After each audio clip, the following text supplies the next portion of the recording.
Hello, everybody, and welcome back to one of our live sessions. I'm Olivia, and today I have the distinct pleasure of being able to host John Preskill. So, John Preskill is the Richard Feynman Professor of Theoretical Physics at the California Institute of Technology and the founding director of Caltech's Institute for Quantum Information and Matter. After graduating summa cum laude from Princeton and earning his PhD at Harvard under Stephen Weinstein in the 80s, he joined Caltech's faculty in 1983 and has been there ever since.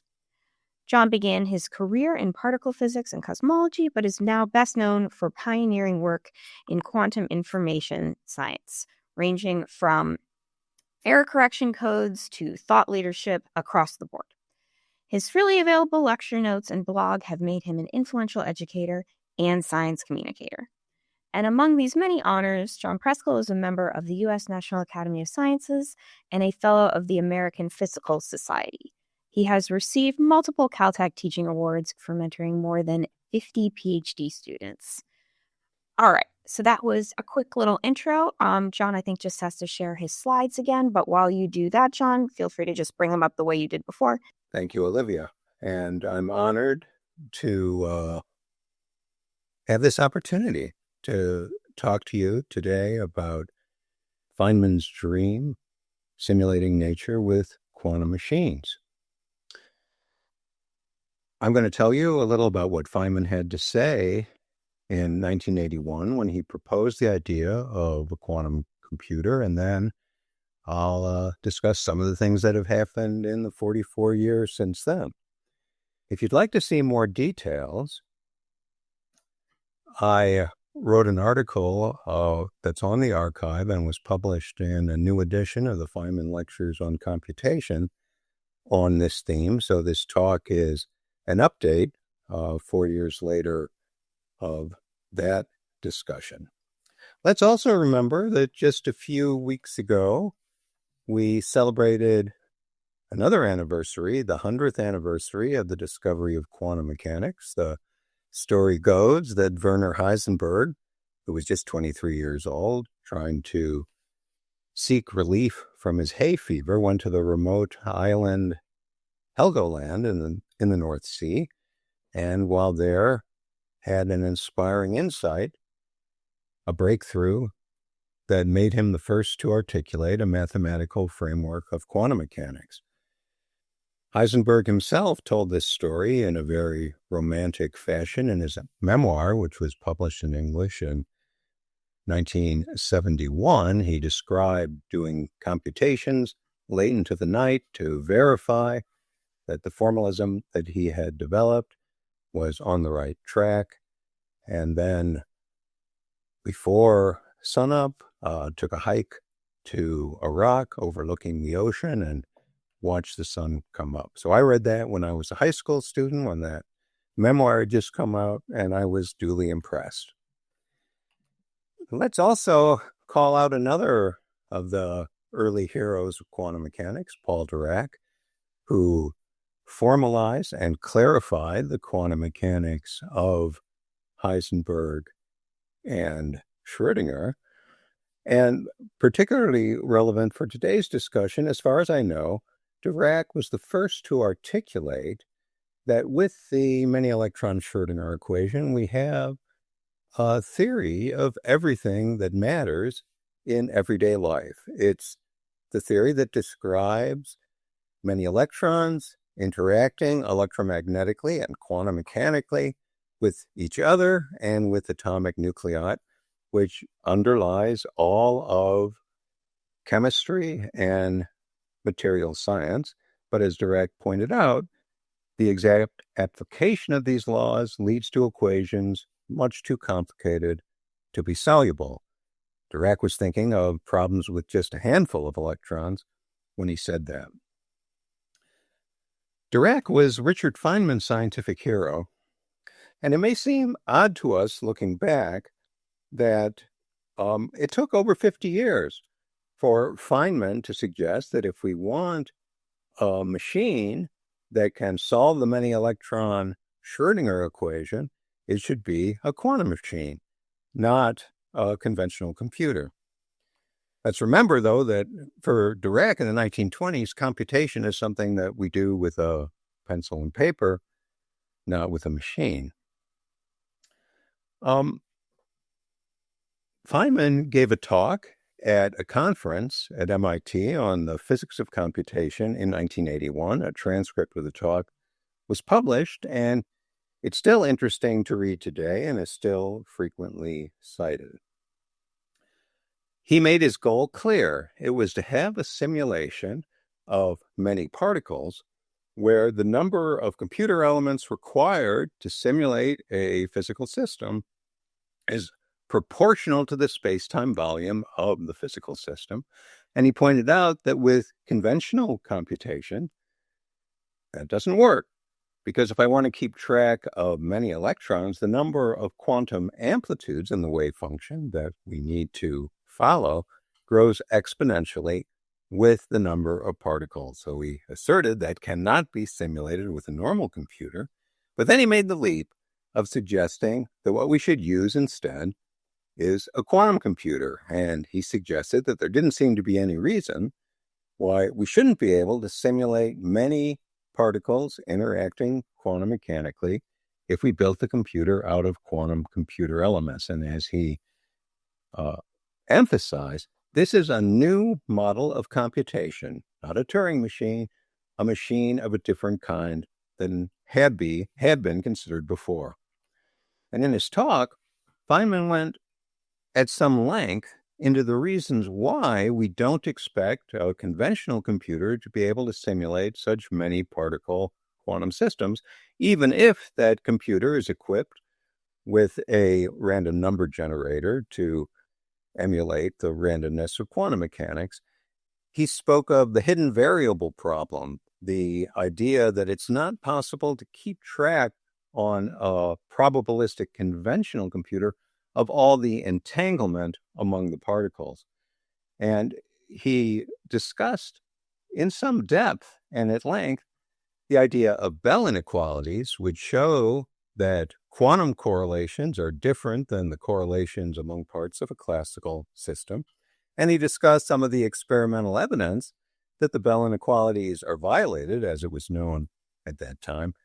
There are no references, and he never mentions John Bell. Feynman could get away with that, but you and I probably couldn't. And Feynman brought his talk to a rousing finish when he said, if you want to make a simulation of nature, you'd better make it quantum mechanical. And by golly, it's a wonderful problem because it doesn't look so easy. And he was right about that. I think we can say 44 years later that it's still a wonderful problem and it still doesn't look at all easy. Now, to be fair, I should emphasize that there were other people discussing the idea of a quantum computer in the early 1980s. One of them was the mathematician, Yuri Manin, and he made the relevant point that if we want to keep track of the state space of a quantum system with many particles, that state space would grow exponentially with the number of particles. And he observed that that points to a much larger potential complexity of the behavior of a quantum system if we compare it to a classical imitator. And Paul Benioff also spoke of mathematical models of quantum computation in 1980. But for Benioff, what was of central interest was not quantum complexity, the problems quantum computers could solve, but just the foundations of computation itself. And he was interested in a quantum world, whether it would be possible to do computation with negligible energy dissipation. That was also a question that interested Feynman very much, and he discussed it at length in a talk that he gave a few years later.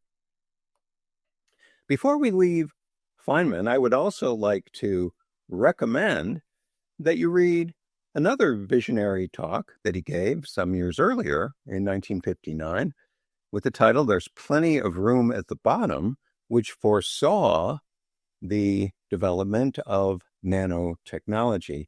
I teach a freshman seminar at Caltech, and the first paper we read in that class is this one, because I want to get the students in the mood to think about the future of science and technology, not from the perspective of what's feasible now, but rather what the laws of physics will allow us to do.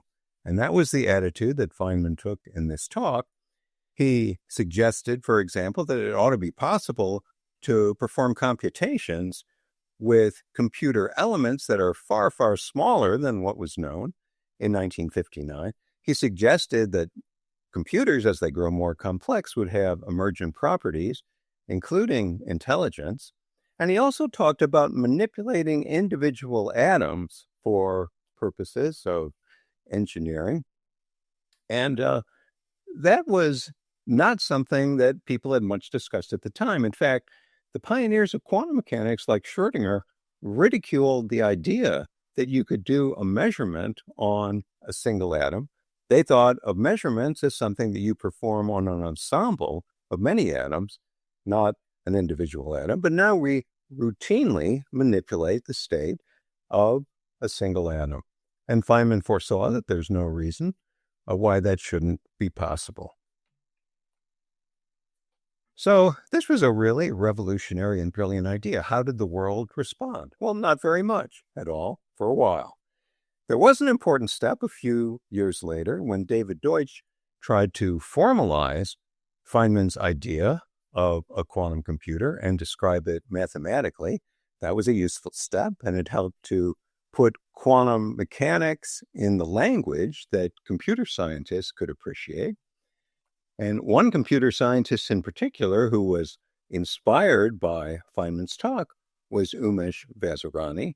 He went further than Deutsch in formulating the idea of a quantum Turing machine and some of its properties in 1993. And for Vazirani, the motivation for doing so, above all, was to try to capture the essence of how quantum physics is different from classical physics in the form of a computational model.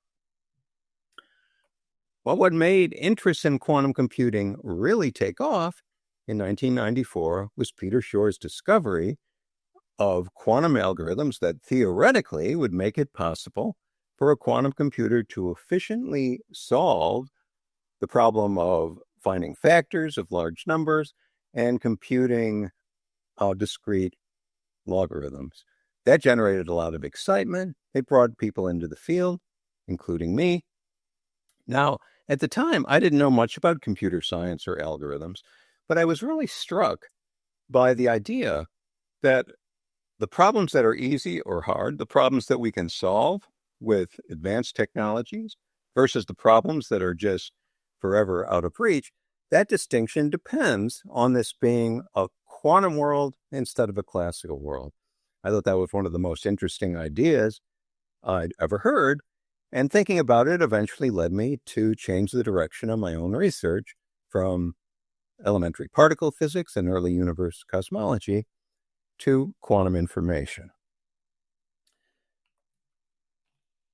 Now, there's an interesting connection between Shor and Vazirani. The way Shor's interest in quantum computing arose as he heard Vazirani speak about it in 1992.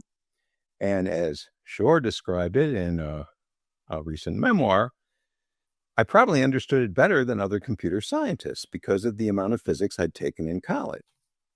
Peter Shor was a Caltech undergraduate, and we crammed quantum mechanics down his throat, even though he was a mathematics concentrator. And he realized, first, that it would be possible to efficiently compute discrete logarithms using a quantum computer, and spoke about that in an informal seminar at Bell Labs. And the rumor about that talk spread across the country, eventually reaching Vazirani. Vazirani made contact with Shor, who was in bed with a cold at the time, telling him, I hear you can factor efficiently with a quantum computer. What was odd about that is that Shor hadn't mentioned the application to factoring in his talk at Bell Labs, but as the rumor had spread across the country, it had become garbled, and Vazirani heard it as a factoring algorithm. It so happened that by the time he made contact with Shor, Shor had realized that similar ideas allow one to solve factoring efficiently as well as discrete logarithms. As Shor puts it, after that, the news spread like wildfire. Well, yes and no. It spread, but although the archive existed in those days, Shor did not post his paper on the archive. So to hear about this development, you had to be in the circle of people who were sending Shor's paper back and forth. I was lucky enough to be in that circle, and I was very intrigued. So here we are. A lot of people came into the field of quantum computing. As you know, it continues to thrive, but it's been 31 years since Shor discovered the factoring algorithm.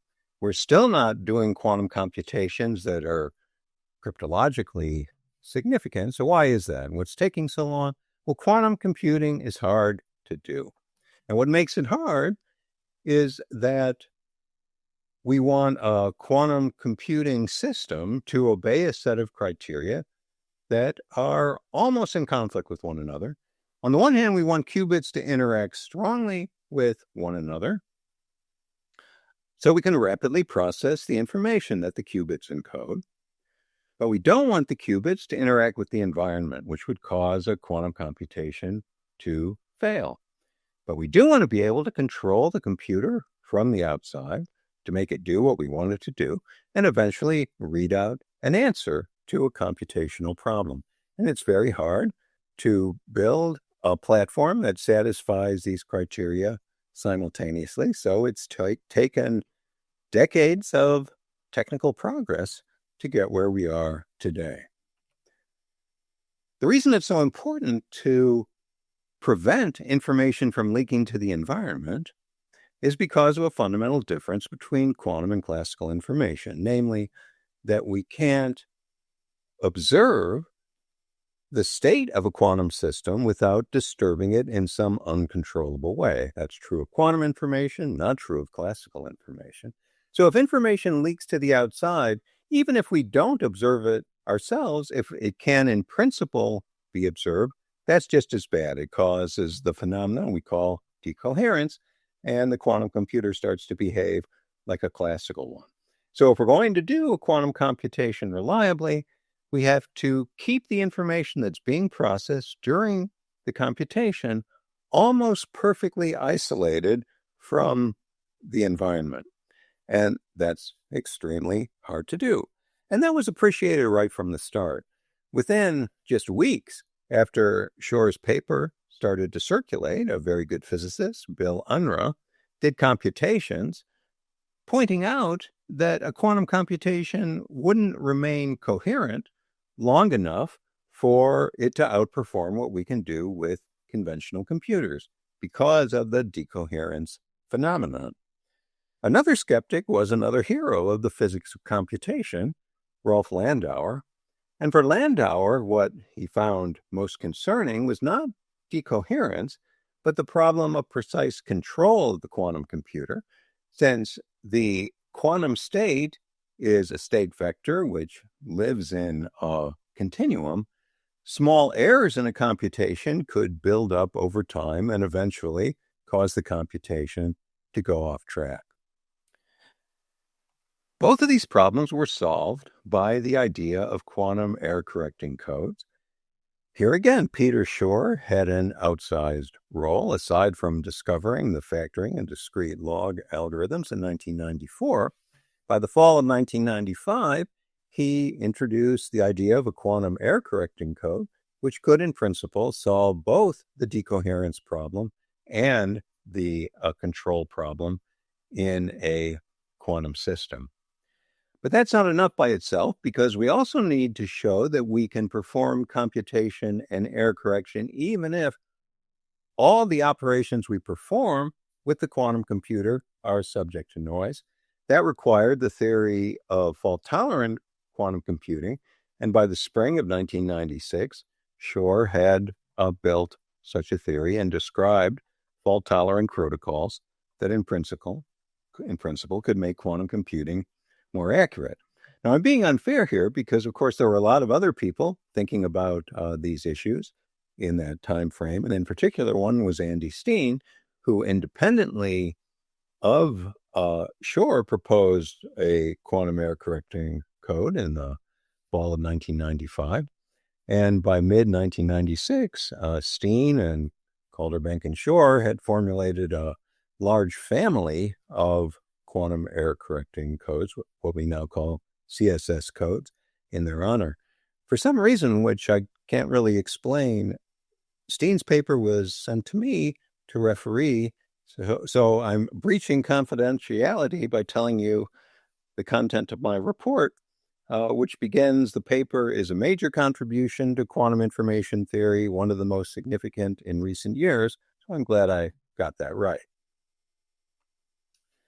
By the fall of 1996, we could see had erected a satisfying theory of fault-tolerant quantum computing and had recognized the idea of an accuracy threshold that if the probability of error for each operation in a quantum computation is below a threshold value, and if the errors are not too strongly correlated, and if we can do parallel processing and dump entropy, then in principle, we can perform arbitrarily long computations on a quantum computer with arbitrarily small error and at a significant but acceptable overhead cost. So for theorists, that settled the question of whether quantum computing is possible and convinced us that it was inevitable. But understandably, there were still skeptics.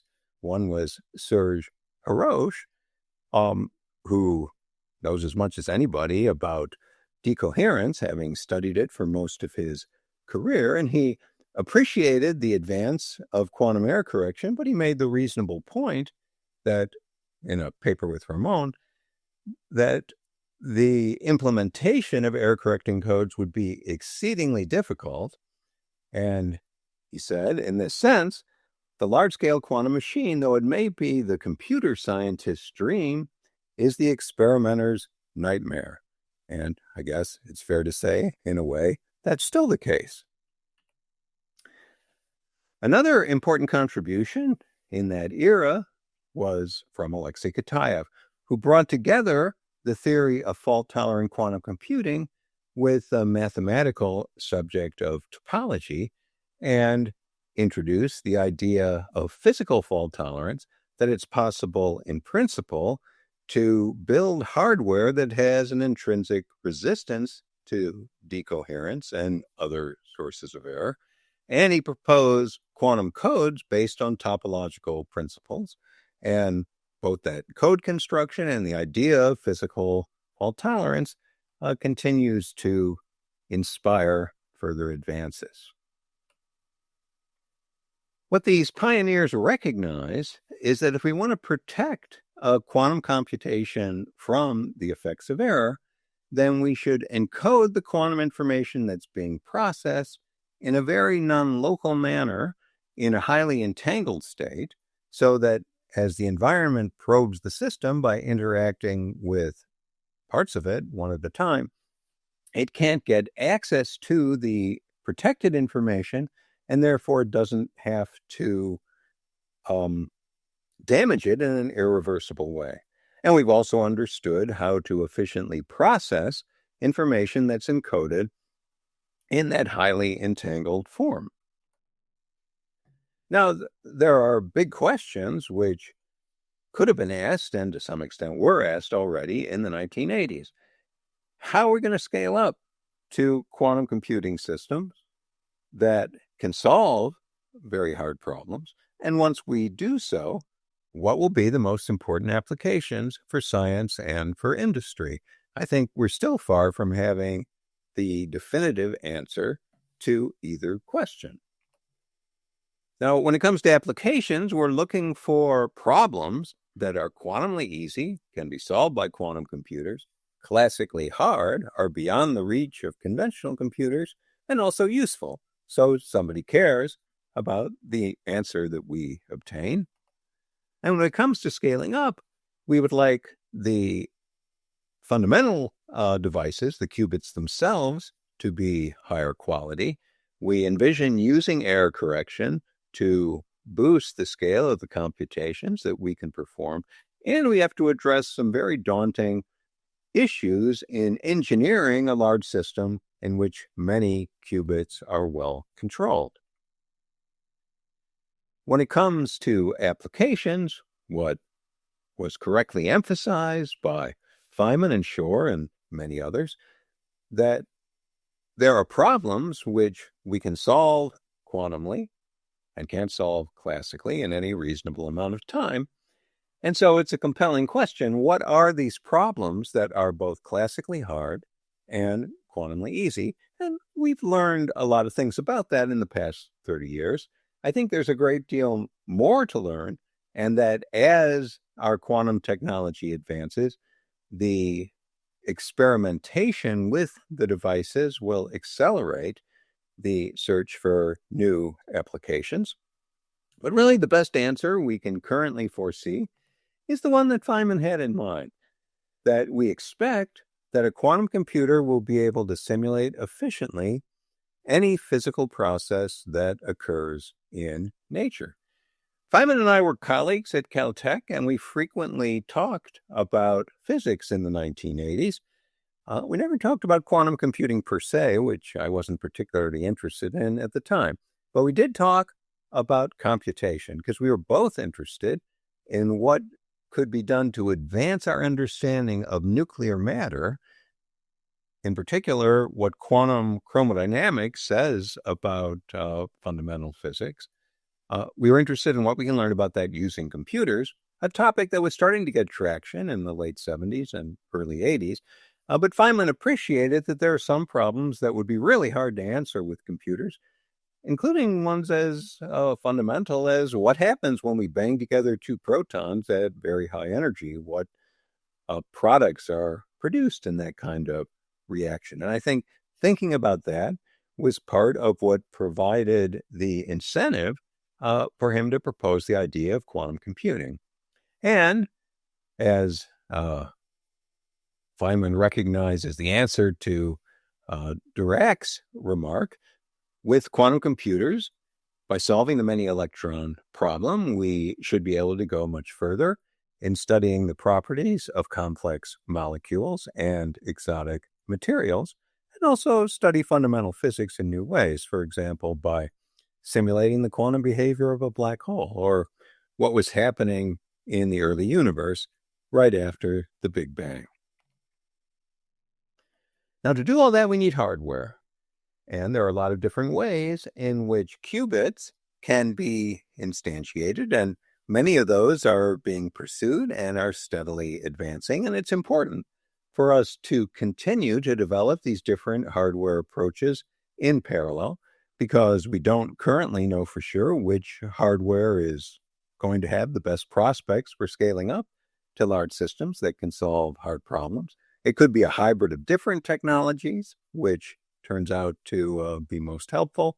Each technology may have its own niche, and there might be different approaches to quantum computing we're not even thinking about now, so the fundamental research has to go on. Some of the leading contenders I'll briefly describe. One possibility is for the qubits to be encoded in individual atoms, where the atom is either in its ground state or some long-lived excited state. If those atoms are electrically charged, if they're ions, then we can trap them with electromagnetic fields.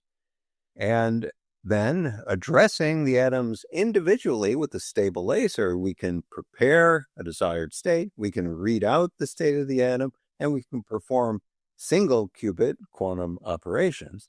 In an ion trap, as in all the modalities, the hardest thing is to perform 2-qubit operations. By building a circuit of many such operations, we can do universal quantum computing.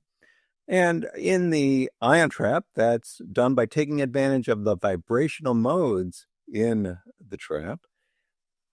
Because those modes are shared by many ions, we can get any pair of ions to interact with one another, but the gate speed is determined by the vibrational frequencies Typically, it takes tens of microseconds to do a single 2-qubit operation. For scaling up, we envision a system with many traps which can share entanglement by means of optical interconnects or by shuttling ions back and forth between traps. Another approach, which is heroically pursued by IBM and other companies and labs around the world, is superconducting circuits, where we now have systems with over 100 qubits in a 2-dimensional array with nearest neighbor coupling among the qubits. The qubits are typically transmons, which you can think of as artificial atoms, but unlike the actual atoms in an ion trap, these have to be very carefully fabricated and frequently recalibrated. We can couple a transmon to a microwave resonator for the purpose of reading it out, and we can perform gates on single qubits with microwave pulses. 2-qubit gates can be performed in a variety of different ways. One is to have tunable couplings, which can turn on and off the interactions between neighboring qubits, where the typical time to do a 2-qubit gate is tens of nanoseconds. For scaling up, we envision devices with probably many chips and interconnects between the chips. We'd like to reduce the number of control lines needed for the microwave signals that come into the device. We'd like better materials and fabrication and possibly also alternative qubit designs. A third modality which has been advancing rapidly in the last few years is neutral atoms trapped in optical tweezers. It's possible now to have hundreds or even thousands of atoms, each one held by a single laser beam.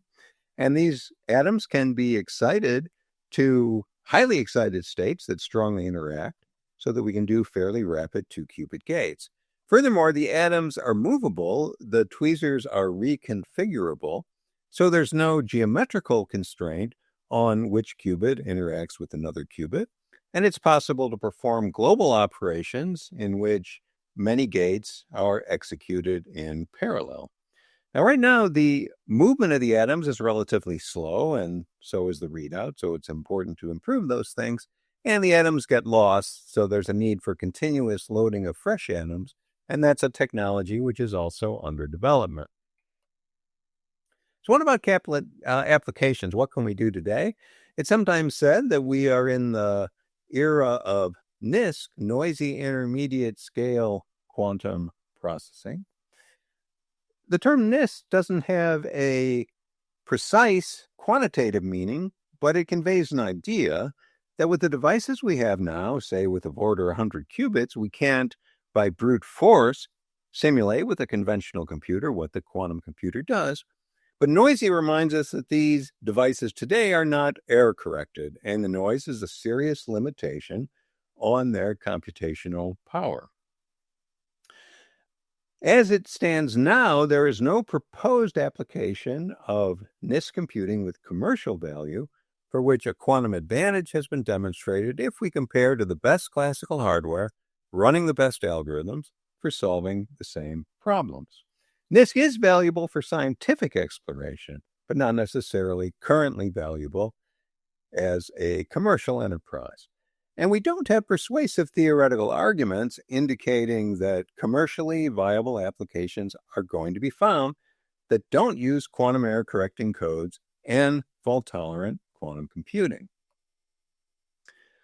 What we'd like to have is FASC technology, fault-tolerant application-scale quantum computers that can run a wide variety of useful computations, but by some estimates, such a device would have to be able to perform of order 1 trillion operations in a quantum computation, which would mean that the error rate per gate would have to be about 10 to the minus 12.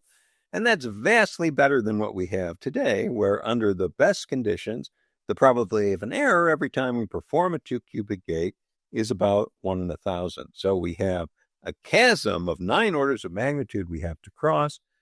It's not plausible that that can be done anytime soon without using quantum error correction. In fact, we'll probably need devices with millions of physical qubits to run applications at that scale. So when are we going to have that? Nobody really knows. It might take a few decades. It might happen faster if we make appropriate investments and direct our efforts strategically. Now, the applications that Feynman had in mind are still top of mind.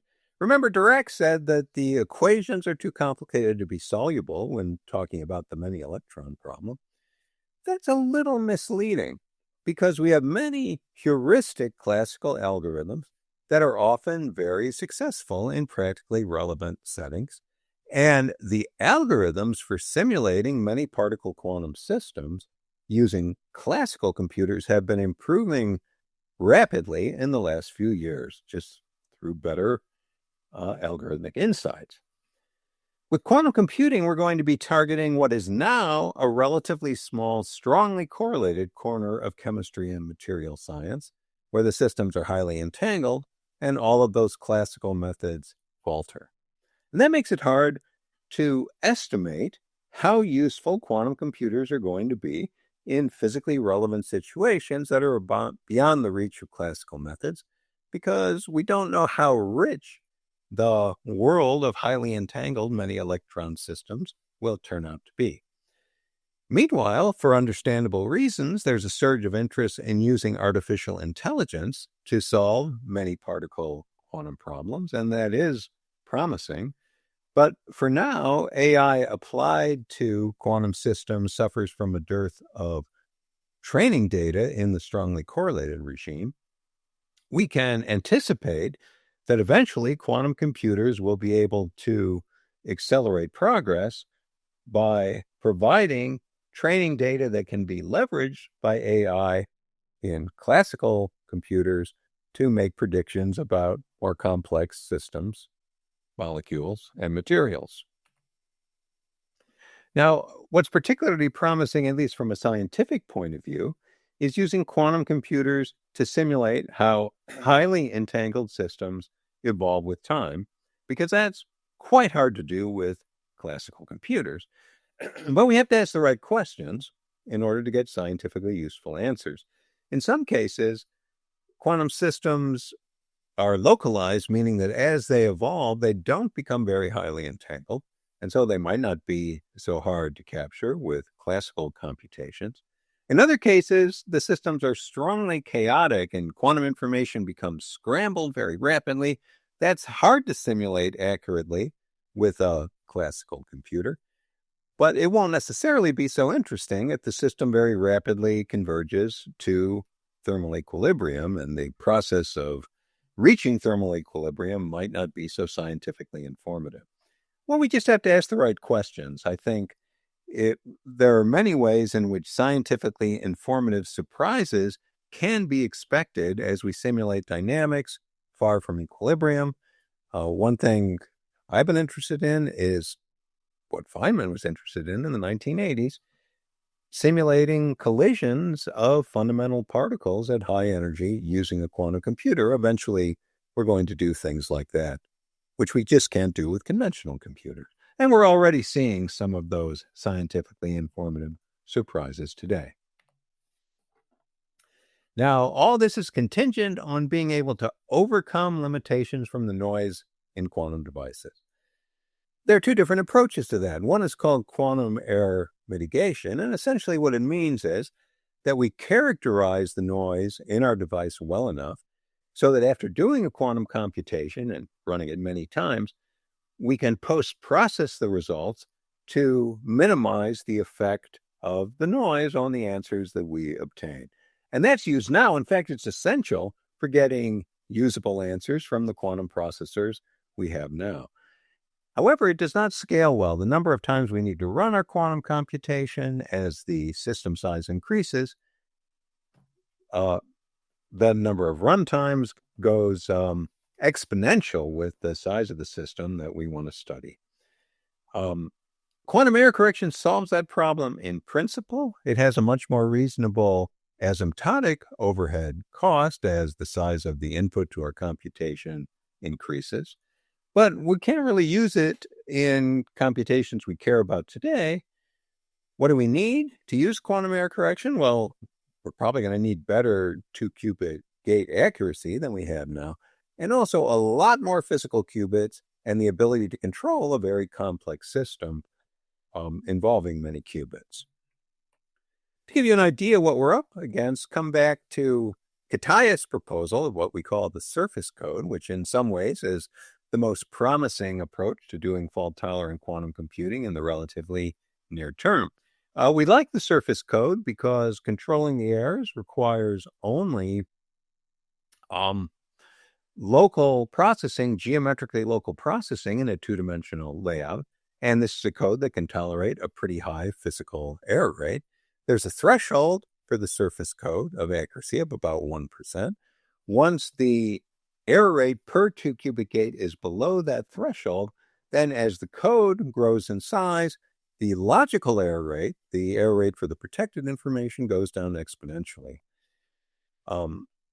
The quantity d here, called the distance of the code, scales like the square root of the number of physical qubits in the code block. So let's say that we had a physical error rate of 1 part in 1,000. That's a little better than we currently have in multi-qubit devices. Let's say we want a logical error rate of about 1 in 100 billion. Then we would have to have a code with hundreds of physical qubits protecting each logical qubit, and then a comparable number of qubits, which are ancillas for reading out error syndromes. And so we're up to nearly 1,000 physical qubits with that will protect just a single logical qubit. We're going to need a lot of physical qubits. So what's the current state of the art? That's captured by recent results from the Google Quantum AI team with their 105 qubit processor called Willow. They've been able to perform hundreds of consecutive rounds of syndrome measurement in that surface code, where each round lasts for about a microsecond. And most significantly, they showed that as the code increases in size, as its distance increases from 3 to 5 and from 5 to 7, each time the error rate declines by a factor they call lambda of about 2, indicating that as the code increases in size, we should be able to suppress the errors further. Also significantly, they were able to decode the error syndromes and, in effect, correct the errors in real time during the computation. That's important because in a quantum computation, we will need to frequently read out logical qubits and then perform subsequent operations conditioned on those measurement outcomes. So if it takes too long to decode the logical information, that will slow down the logical clock speed. So as we look ahead, we'd like to have larger values of lambda, larger codes, and the next big milestone will be performing 2-qubit gates on logical qubits with error rates per gate much better than we can achieve with physical qubits. Now, there's also error correction progress being made with other platforms besides superconducting circuits, in particular the atomic platforms, both Rydberg atoms and ion traps. So, for example, the Harvard-MIT Quera group has run computations with 48 protected logical qubits on a 280-qubit device using neutral atoms and optical tweezers. However, in these atomic platforms so far, it's only been possible to perform a few rounds of syndrome measurement as compared to millions of rounds in the Google demonstration. And these demonstrations on atomic qubits make use of post-selection. That means when errors are detected, the circuit run is discarded. That's a scheme that doesn't scale up to large codes and large computations. Now, there's a lot for theorists to do. We love the surface code because it only requires local connectivity in 2 dimensions, and it can tolerate pretty high errors, but it does have a high overhead cost. Fortunately, There are codes which are recently discovered, which are much more efficient in the number of protected logical qubits per physical qubit, including a beautiful work done by the IBM group. The catch is that for these more efficient codes, we need processing which is geometrically non-local. Now, that's pretty well suited to the atomic platforms, in particular the tweezer platforms, where the qubits can be reconfigured and we're not so limited by geometry. We really need some fresh thinking about how to scale up to a large system, about the type of architecture which will make the control requirements for running a large quantum computer acceptable. And I think we really should be rethinking the general principles of fault-tolerant quantum computation. We may be missing some very good ideas by thinking about how to protect quantum computers from error by following too closely the ideas that originally arose in classical computing. A reasonable goal for the relatively short term is a megaquop machine, one that can perform about 1 million 2-qubit quantum operations. That would mean we would have to have a logical error rate of about 1 in a million, maybe not quite as small as that, because we can make use of error mitigation methods at the logical level, and we'll certainly do that. But the error rate will be low enough so it's not something we expect to be able to achieve without using quantum error correction. And importantly, we think there are interesting things that can be done with a megaquop quantum machine which surpass what we can do with classical computers or with NISQ computation or analog quantum simulators. For example, by running a circuit with about 100 logical qubits with a circuit depth, a number of time steps of about 10,000. So what will it take to realize a megaquop machine? That actually depends on a lot of things, but a reasonable estimate is that it could be done with a few tens of thousands of sufficiently high quality physical qubits. So when are we going to have that? I don't know. If it happens in the next few years, I think the most likely modality will be Rydberg atoms with tweezers, which seem to have the best near-term prospects for scaling up. What will we do with such a machine? Well, I don't know what will be the best thing to do, but as a scientist, I'd be particularly interested in simulating highly entangled quantum dynamics in that megaquop regime. Will it have commercially valuable applications? Well, I can't promise you that. We're in an era of co-design where it's essential to get good performance out of our hardware, to adapt the error correction scheme and the applications that we run to the strengths of the hardware. And conversely, we get guidance in developing the hardware from our ideas about the error correction protocols we'll use and the applications that we want to run. Well, coming back to Feynman, I have a view of quantum information science, which I think he would have resonated with, which is that we're in the early stages of the exploration of a new frontier of the physical sciences, what we could call the complexity frontier or entanglement frontier. It's different than the short distance frontier of particle physics or the long distance frontier of cosmology, areas I've worked on earlier in my career. But like those, it's very fundamental and exciting. We're acquiring the tools to build and precisely control very complex states of matter, highly entangled states of many particles, which we can't simulate with our most powerful supercomputers, and for which we don't have the theoretical tools to understand very well how they behave. And that opens opportunities for scientific discovery. In addition, we do anticipate sizable economic impact from quantum computing down the road. But we'll do the science first. And eventually, that science will be turned into economic value. What can we expect in the next couple of years? Well, I think we will see encouraging progress towards scalable fault-tolerant quantum computing.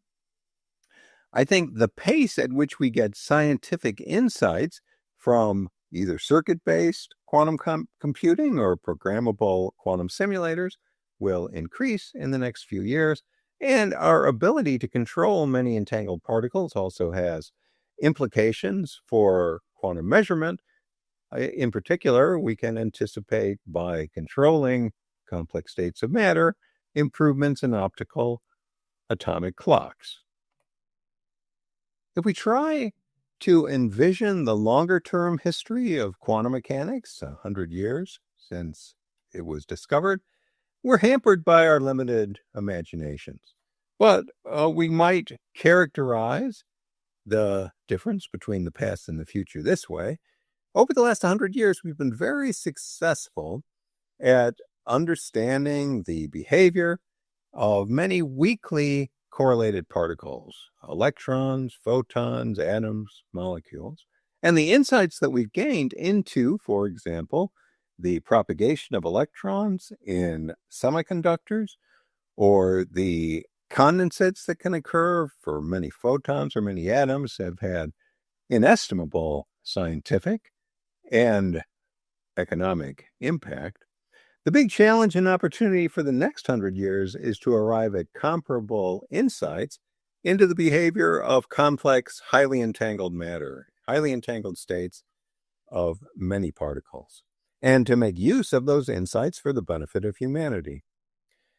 This entanglement frontier is vast, it's inviting, and it's largely unexplored. I think we can anticipate that the surprises that await us as we explore the entanglement frontier in the next 100 years will surpass the discoveries of the first 100 years of quantum mechanics.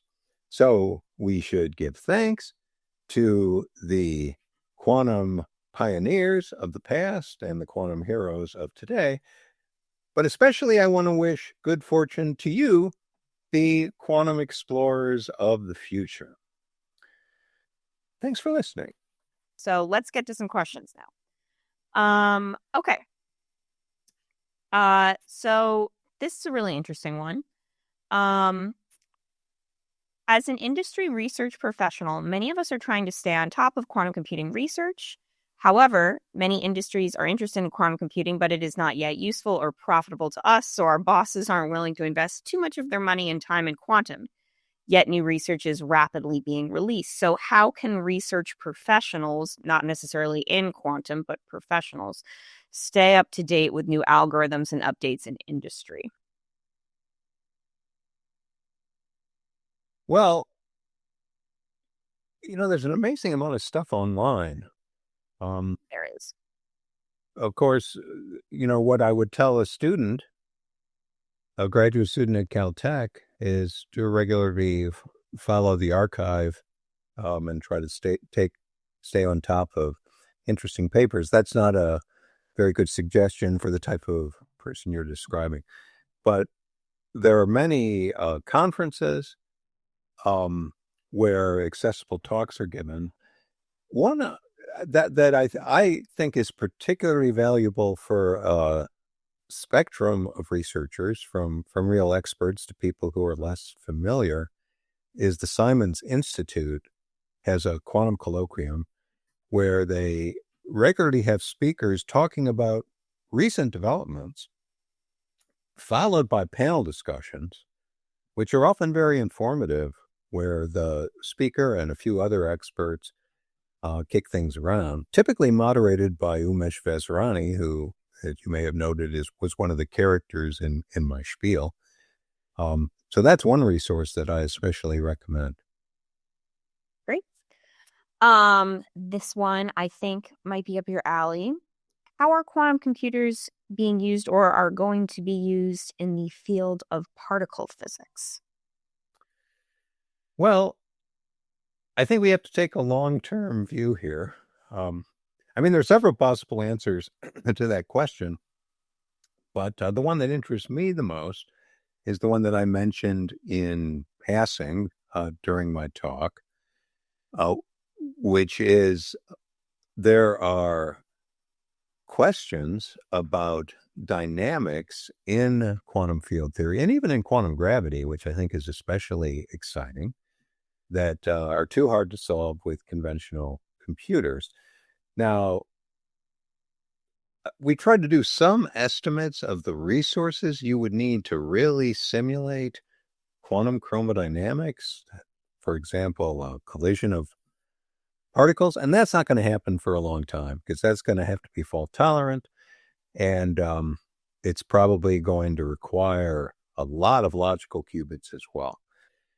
That doesn't mean it's not important and interesting to be thinking about that now. I like to think about the development of what people call lattice gauge theory in particle physics. The idea, and I've discussed this with Feynman multiple times, of using conventional computers to study some properties of hadronic matter started to be discussed in the late 70s, early 80s. And actually, Feynman pointed this out. He said it's going to be decades before we'll have the computational power for that to be quantitatively informative about quantum chromodynamics. But there were people who saw the potential and actually developed the hardware. Some of the progress that occurred in the 1980s in parallel computing was driven by the desire to simulate quantum chromodynamics at larger scales. And it took 20 plus years before that really became a useful part of the particle physics program. But now it is. And there are a lot of things that we can compute using lattice QCD, lattice quantum chromodynamics, that are relevant to current searches for dark matter and neutrino physics and things like that. Like I said, some things in quantum field theory are just too hard to compute with conventional computers. That's where quantum computers will come in. And, it's going to be most likely decades, as it was in the case of lattice gauge theory, for that to really become quantitatively informative. But in the meantime, I think we're not so far away from being able to do simulations of quantum field theory with quantum computers that surpass what we can do with classical computers. I'm particularly interested in studying quantum field theory in two spatial dimensions, simulating dynamics, because that's really hard to do classically. And I think with the mega co-op machine I referred to probably isn't quite powerful enough to do that in a useful way. But I don't think we have to go so far beyond that to get informative results. So, that's something to think about on a 10-year time scale. Simulating QCD, maybe that's a 30-year time scale, but you guys are all young, so you've got time. And of course, there are other applications that are, potentially could be impactful, having to do with dealing with big data. Right. And there's been a couple interesting papers in the particle physics quantum computing overlap field recently that I've checked out. And I'm not a particle physicist, but I found them to be very interesting. So maybe we can put some of those in the chat as well. Okay. This is another interesting one.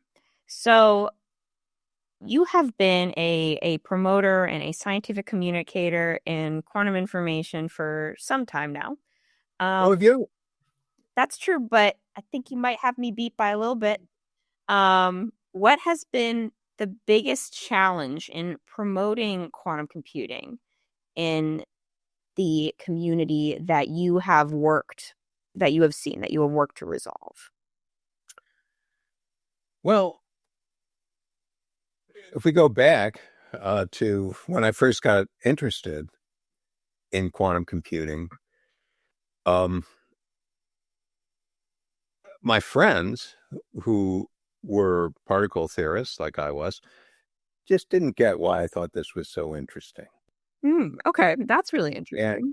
And in particular, I was intrigued in the 1990s already by quantum error correction, not just as something that, that engineers need to know about, but as something providing fundamental insight into quantum physics. It's an amazing thing.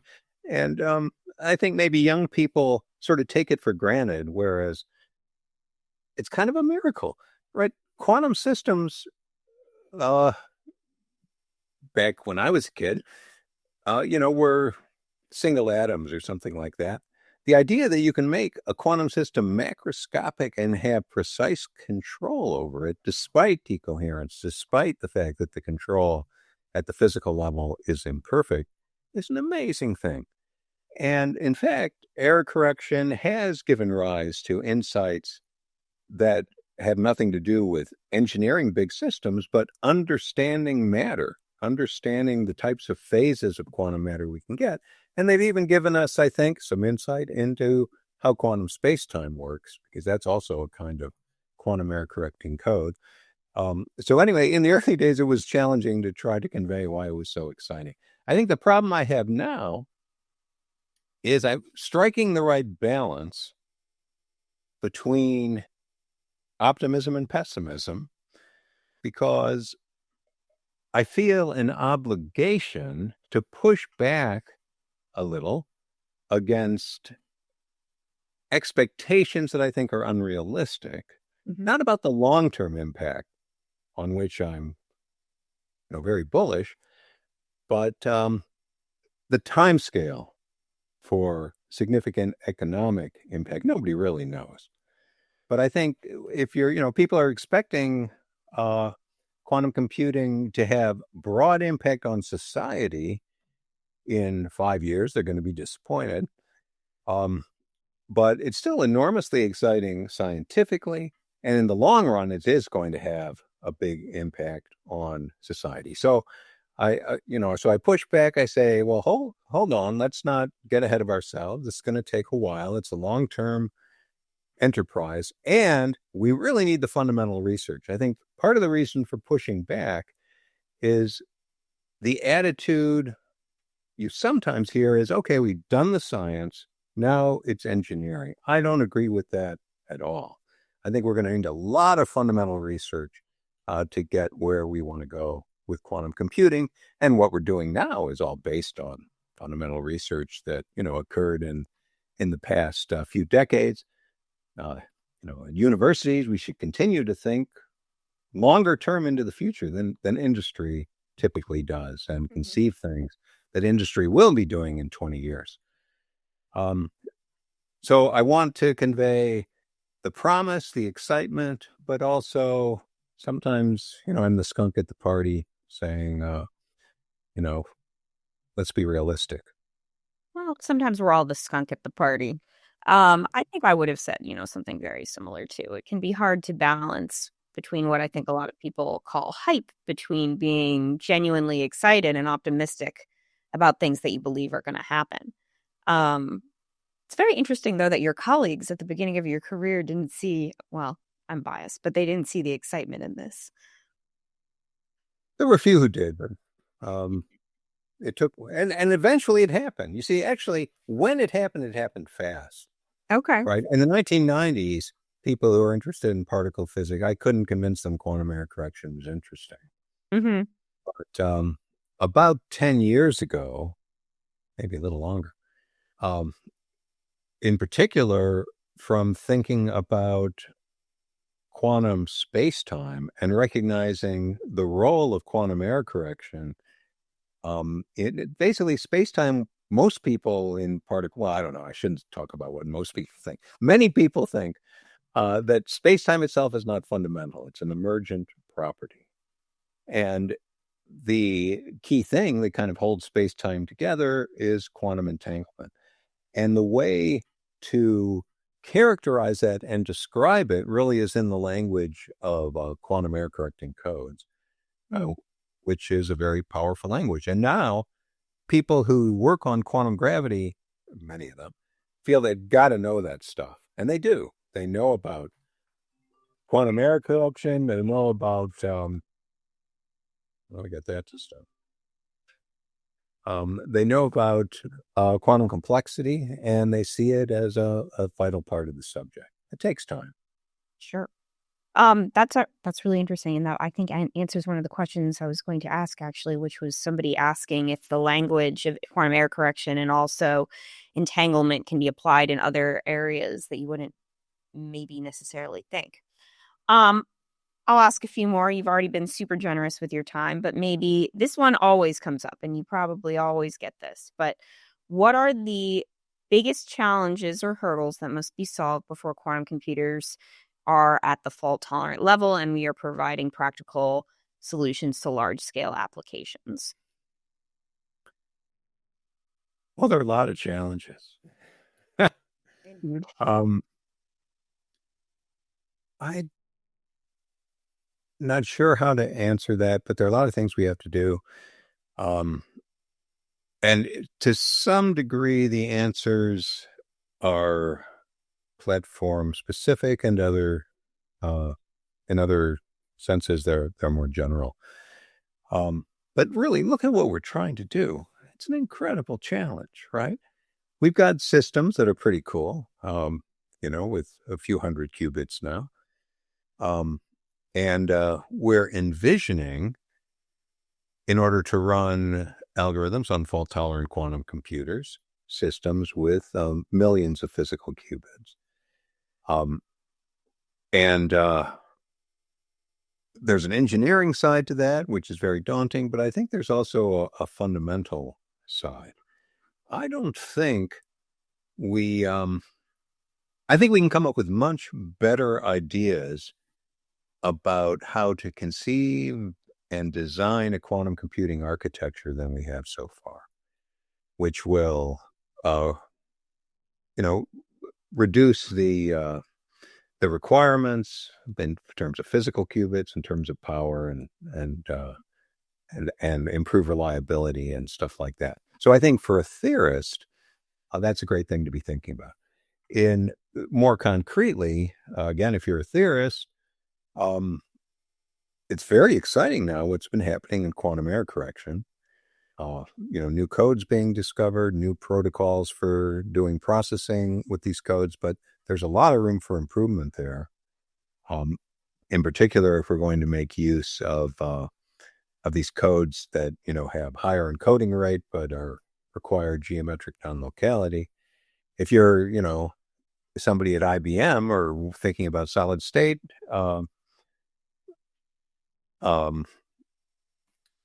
instantiations of quantum computing, then you have to be thinking about, to what extent can we build a system that has the long range connectivity that will want to take advantage of those codes. We really need new ideas about applications too.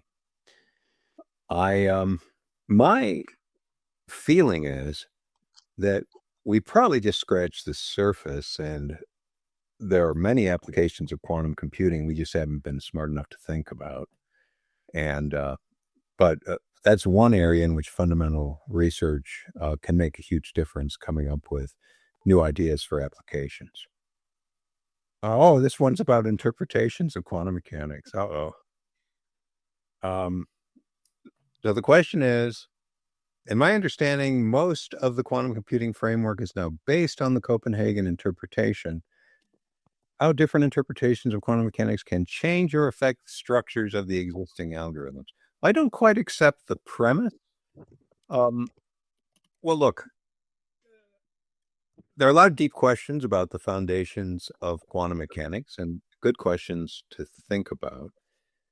They interest me, generally speaking, only to the extent that they lead to experimental tests we can do to distinguish these different interpretations. I don't think you have to believe in the Copenhagen interpretation, and by that I mean the idea that measurement is a fundamentally different physical process than unitary evolution. I don't know if that's what you mean by Copenhagen interpretation. You don't have to think that's true to draw the same conclusions about quantum computing that somebody would who believes in the Everett interpretation, that everything is unitary. But interpretations can still be important because they provide us with some intellectual guidance. I think it's interesting, for example, although I don't agree with some of the things he said about this, that David Deutsch, who's a fervent believer in the Everett interpretation of quantum mechanics, envision the power of quantum computing in that language, and that, guided him to make proposals and conjectures about the power of quantum computing, which, turned out to be valuable. So different interpretations are useful if they actually can be distinguished by some kind of experimental criterion, or if they give us new ideas. And that's true in quantum computing just as it is in other areas of quantum mechanics. All right. Sorry, guys. I disappeared for a second. But I'm back. We're 20 minutes past the hour. I think we should thank John so much for being so generous with your time. And thank you again for the wonderful lecture. We got so many great comments in the chat. I hope you at least got to see a few of them. People were very active. And I also want to thank the audience for your participation as well. So again, thank you, John, so much for participating in our 5th edition of this summer school. It's been wonderful to have you, and just thank you again. And thank everyone for listening and for all the great questions.